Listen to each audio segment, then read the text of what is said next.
Welcome to My Friends in the North with PR and management consultant Sarah Waddington, as she interviews some of the leading lights in the north of England about their work, the economy, communications, and what makes them tick.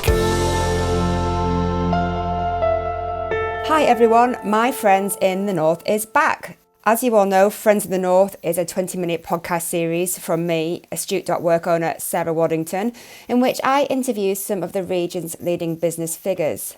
Well, in light of these unprecedented times as businesses are rushing to mitigate the impact of COVID-19, also known as coronavirus, I've decided to open up the podcast to a kind of takeover. In these next 5 episodes, I'll be sticking to one theme, and I'll be talking to members of the North East COVID-19 Economic Response Group about what support is available in the region to help businesses, starting today with Helen Golightly, who is the Chief Executive of the North East Local Enterprise Partnership, also known as the LEP. Full disclosure, the North East LEP is a client of Astute.work. So Helen, welcome to the show. Hi, Sarah. Great to have you on. Thank you for making time at a very busy and challenging time for the LEP. Right, I've actually talked about the fact that we're facing unprecedented times. The country's in lockdown as the government enforces measures designed to slow down the rate of coronavirus. You're Chief Exec of the North East LEP, which through the North East Growth Hub has been providing support to the business community through a dedicated COVID-19 toolkit and more. Talk to me about the North East COVID-19 Economic Response Group, which is separate to this. What is it and who's involved? Yeah, so the COVID-19 Economic Response Group in the North East is a partnership between the North East LEP, obviously, which I head up, as you've said, the business organisations who are represented through the CBI, so Sarah Glendinning is part of the group, and also both of the combined authorities within the region. So that's the North East Combined Authority and the North of Tyne Combined Authority. Just for clarification, it's probably worth just mentioning the area, the geographical area that we cover. So the North East LEP and both of the combined authorities cover basically from Scotland down to Teesside, from the coast over to Cumbria. We cover 5 of the Tyne and Wear districts and plus Northumberland and Durham. The real reason for the Economic Response Group and us coming together, you can imagine we work very closely together around the economy and the economic wealth and well-being of the North East in any event. But it's really important at these times that we actually come together and show that collaborative working. We really realise that we need to show that economic leadership across the North East. So we formed this group, and I know we're going to talk a little bit more about what we're actually doing. But I just think it's really important that we're seen to be work together and we actually may hopefully make a difference. Absolutely. So you said there's the North East LEP, there's the CBI, the 2 combined authorities, and with the support of industry, you're collectively working on one plan which encompasses steps right now and in the future. Can you explain what the long-term goal is and what the steps that you are putting into place right now? I mean, I think you've termed it a 5-point plan. That's right. So we've put a 5-point plan together. The long-term goal is very much around we need in the short term to try and mitigate as much as we can in terms of the impact on the economy in terms of COVID-19, but also not just focus on the short term, but obviously to focus on the longer term in terms of how are we actually going to very quickly recover from the virus and the impact it's having on the economy. As I say, we've produced a 5-point plan, and some of that is focused on the short term, some of it is on the long term, and some of it is about absolutely establishing a dialogue with government and maintaining that sort of, strong one voice for the North East. So the 5-point plan, if I just sort of skip through that quickly. That would be great, yeah. Yeah, so the first one is to support businesses to stay open, remain operational, and to not shed jobs. Secondly, to maintain people in employment and economic activity, to mobilise accelerate partners in the region to solve new problems and challenges, but also, as I said, to prepare for the longer term with a plan for recovery in the future, and to coordinate the economic voice and influence of the region to our best effect. So that's what we're focusing on and trying to keep it quite simple. So just to jump in there, ultimately, in a very simple terms, then it's about supporting the local economy right now, building business resilience and getting the region ready for recovery. And I think I read that the plan is to return long-term the region to pre-COVID-19 GDP and employment levels, right? That's right. Yeah, we have to have that aim. We have to continue the journey that we've been having over the past few years in terms of the North East economy, which has been growing and becoming more robust and closing the gap nationally. Fantastic. And we'll come back to that in a little while, if that's okay. So I just wanted to say that you kind of alluded to this at the beginning, that it was important to prove that to show that you were working together, because it happens, but it's not necessarily overt for everybody. It will be reassuring for listeners to hear that you're providing this strategic leadership at the time. Why is the collaboration so important? I think it's absolutely essential to speak with one voice for lots of reasons.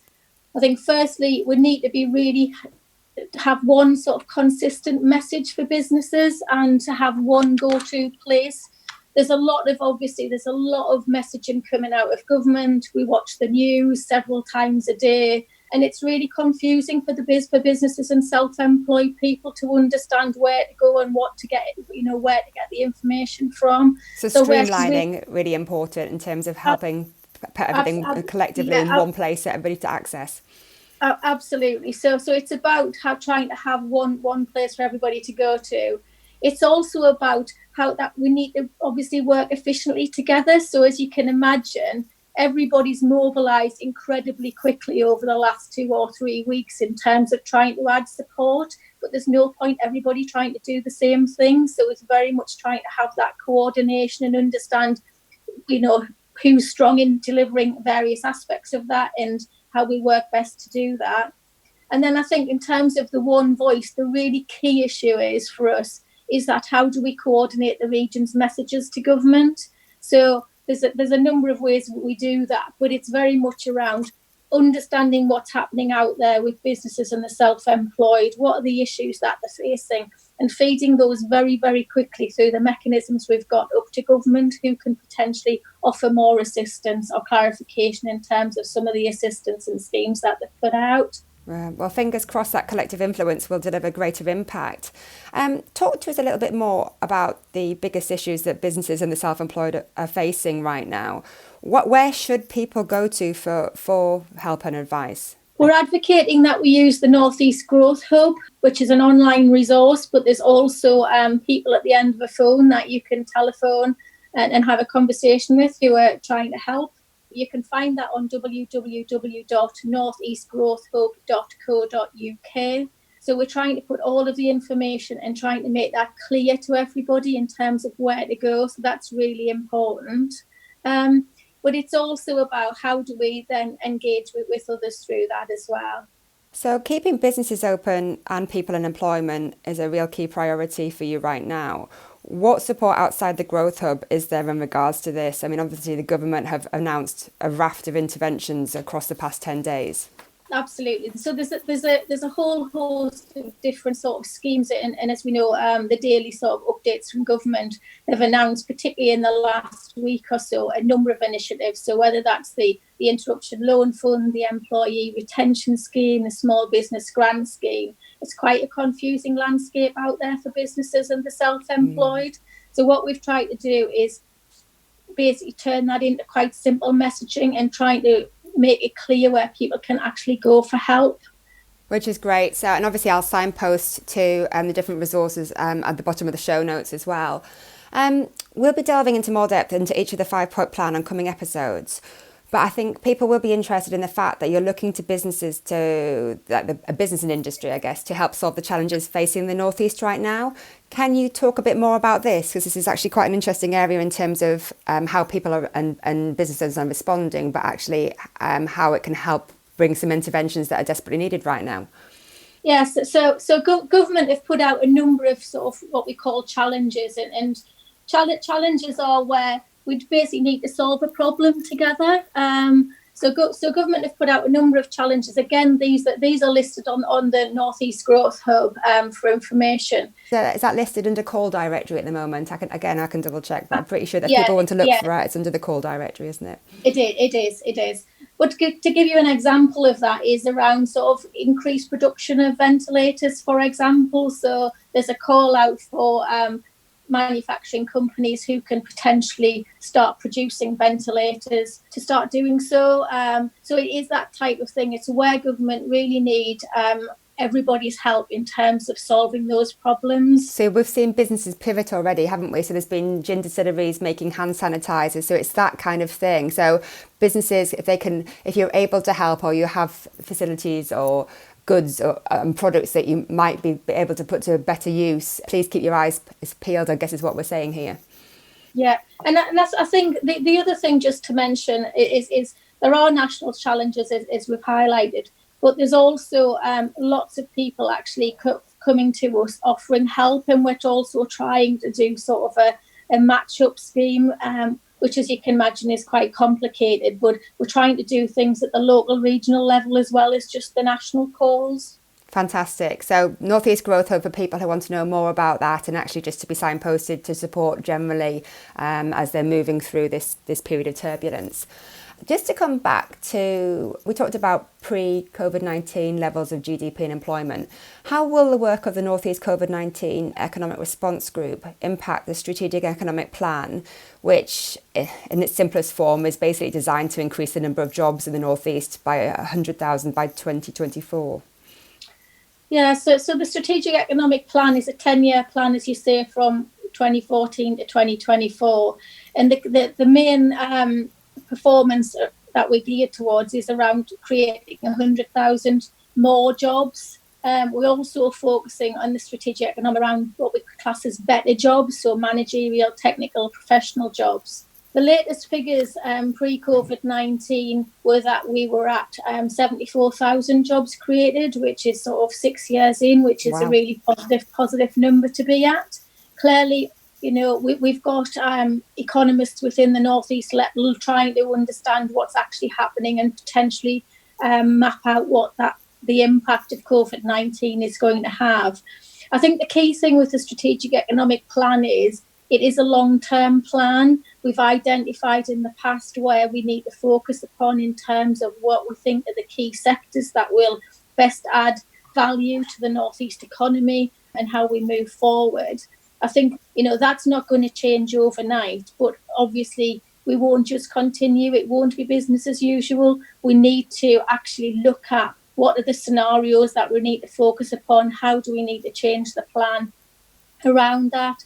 What we've seen, obviously, in the COVID-19 response is that a lot of the sectors that we potentially haven't focused upon in the Strategic Economic Plan up to date have been particularly impacted upon. So if we look at hospitality, for example, or some of the other service industries. So we will need to take a step back and have a look what is the impact on the Strategic Economic Plan.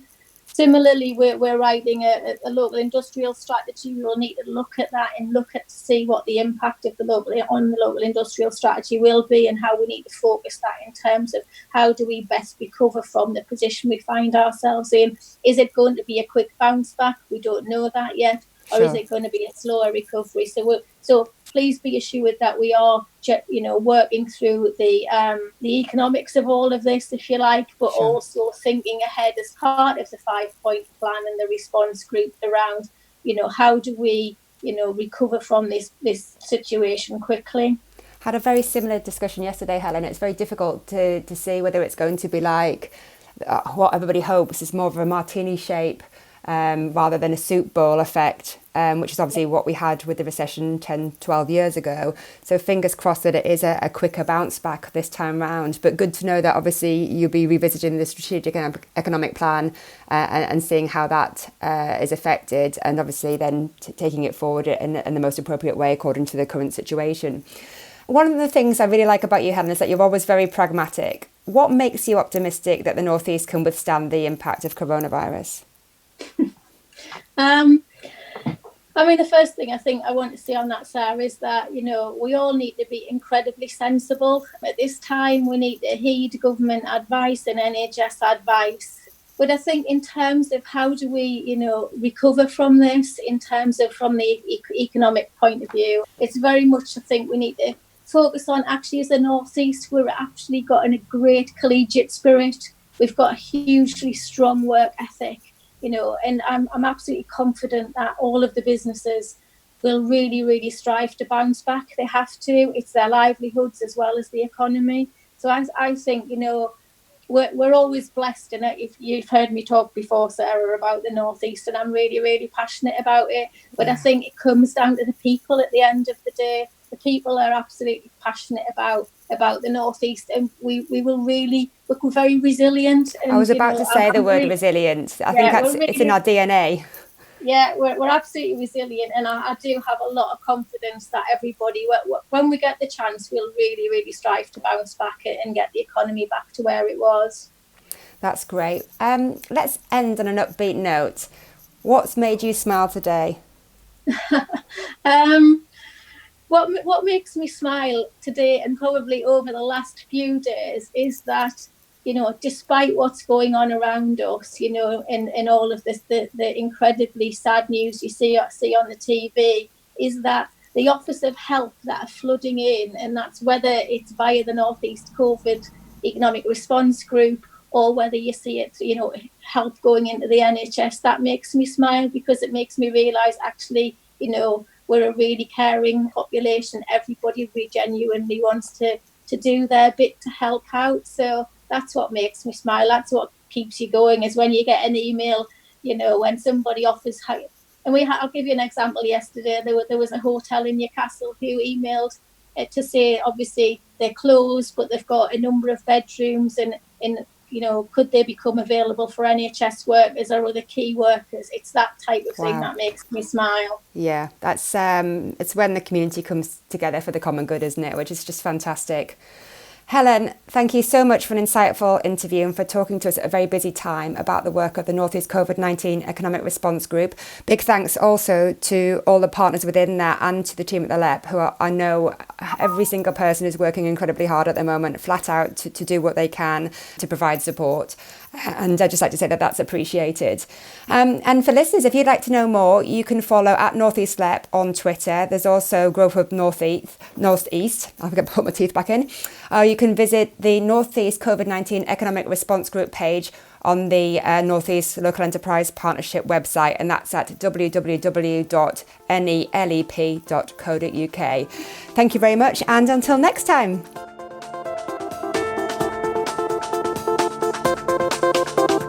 Thank you for listening to My Friends in the North with Sarah Waddington.